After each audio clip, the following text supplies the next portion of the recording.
Hi, I am Stefan Ukrainsky and welcome to Let's Talk Sports. Today we will cover the Union's first win of 2024, Will Grier signing with the Eagles, St. Joe's losing to Seton Hall, Sixers winning in LA, and finally I make my NCAA March Madness picks. The Union's Julian Carranza scored twice as the short-handed Philadelphia Union earned their first victory of the season, a shocking 3-1 decision against the host Portland Timbers on Saturday night. Quinn Sullivan also scored, and backup goalkeeper Oliver Semmel made 6 saves for the Union. Jonathan Rodriguez scored a late goal for the Timbers, who suffered their second straight defeat. Final score, Union 3, Timbers 1. Good luck to the Philadelphia Union in their next match against Minnesota United on Saturday.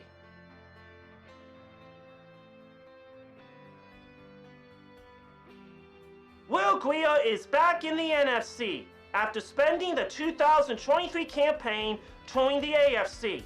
The former Panthers draft pick is signing with the Eagles. The quarterback is signing a 1-year deal. He was a 3rd-round pick by the Panthers back in 2019, and he collected his only 2 career appearances as a rookie. Grier got 2 starts that season, going 0-2, while completing 53.8% of his passes for 228 yards, no touchdowns, and 4 interceptions. He spent the 2020 campaign as the QB3 behind Teddy Bridgewater and P.J. Walker, and following Carolina's 2021 acquisition of Sam Darnold, Grier was let go. He caught on with the Cowboys, where he spent a pair of seasons as the 3rd quarterback. Grier was waived by Dallas after the 2023 preseason, and following a brief stint on the Bengals practice squad, Grier joined New England as part of the team's QB3 carousel. The 28-year-old spent most of the 2023 campaign with the Patriots, alternating between the practice squad and active roster. After not getting into a game with New England, he ended this past season on the Chargers' active roster. Welcome to the city of brotherly love, Will Grier!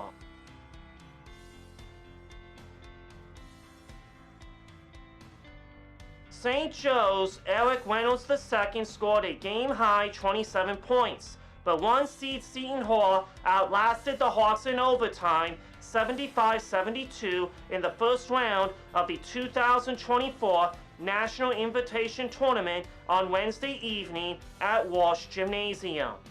Reynolds finished the evening 11 for 22 from the floor and 1 for 1 from the line, and added 3 boards, 3 assists, and 3 steals. He capped the season with 606 points and 112 three-pointers, and second most in a single season. Christ Esakano grabbed a team-best 8 rebounds and scored 14 points. Xavier Brown was the 3rd Hawk in double figures, adding 13 points to go with a season-high 10 assists for his first collegiate double-double. Cameron Brown, playing his final game as a Hawk, scored 8 points and added 4 assists, 3 rebounds, and 3 steals, along with playing in a program record 147 games. Brown finished 3rd all-time in career three-pointers, 19th in points, and 27th in rebounds. St. Joseph's capped the 2023-2024 season with its most wins since 2015-2016 and first postseason appearance since 2015-2016. Final score, Seton Hall 75, St. Joe 72. Thanks to the St. Joe's Hawks for a very exciting season. We will have to wait until November for the Hawks to return to the court.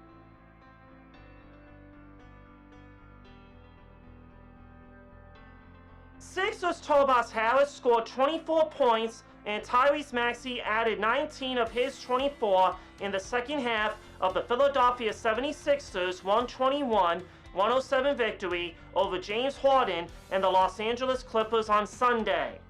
Cameron Payne had a season-high 23 points with 5 three-pointers for the Sixers. Kawhi Leonard scored 20 points, and Paul George had 18 for the Clippers. Norman Powell scored 20 points after returning from a 3-game absence with a leg bruise, but the Clippers couldn't keep up with the Sixers' outside shooting. Final score, Sixers 121, Clippers 107. Good luck to the Philadelphia 76ers in their next game against the Los Angeles Clippers on Wednesday.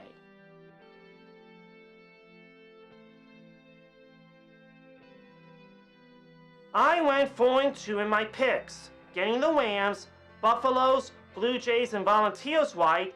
I missed the Bisons and the Bobcats.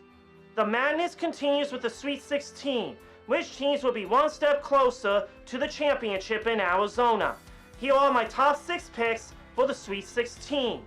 Number 3 seed Illinois Fighting Illini versus number 2 seed Iowa State Cyclones. Illinois won 89-63 to Duquesne. Iowa State won 67-56 to Washington State. I have the Cyclones advancing. Number 4 seed Alabama Crimson Tide versus number 1 seed North Carolina Tar Heels. The Crimson Tide won 72-61 to the Lopes. The Tar Heels won 85-69 to the Spartans. I have the Tar Heels winning in Los Angeles. Number 6 seed Clemson Tigers versus number 2 seed Arizona Wildcats. The Tide won 72-64 to the Bears. The Wildcats won 78-68 to Dayton.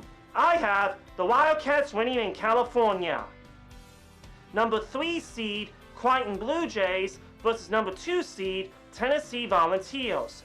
The Blue Jays won 86-73 to the Ducks. The Volunteers won 62-58 to the Longhorns. I have the Volunteers winning over the Blue Jays. Number 11 seed North Carolina State Wolfpack versus number 2 seed Marquette Golden Eagles. The Wolfpack won 79-73 to the Golden Grizzlies. The Golden Eagles won 81-77 to the Buffaloes. I have the Golden Eagles winning over the Wolfpack. Number 5 seed Gonzaga Bulldogs versus number 1 seed Purdue Boilermakers. The Bulldogs won 89-68 to the Jayhawks. The Boilermakers won 106-67 to the Aggies. I have the Boilermakers advancing to the Elite Eight.